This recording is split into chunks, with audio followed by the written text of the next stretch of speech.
siin ees on veel asjad veel valmimas ja see on ka jah.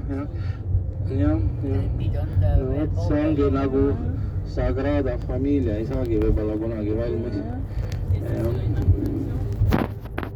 Ja, aga point on selles, et kui inauguratsioon tuleb ja siis on, ma ei tea, 5000, 10 000, 20 000 on selgelt liiga suur selleks, et niisugust tavalist, no näete, see esikülg sellel hoonel on, nii et te kujutate ette, et see on ainult see jäämäe tipp nii-öelda, see on see, mida te maa peal näete.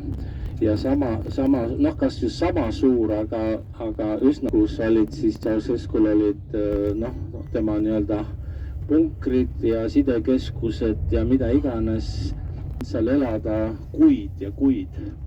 Siis räägita tunnelid ja väljapääsud, kus sai kuhugi üsna kaugele igasse suunda välja ka.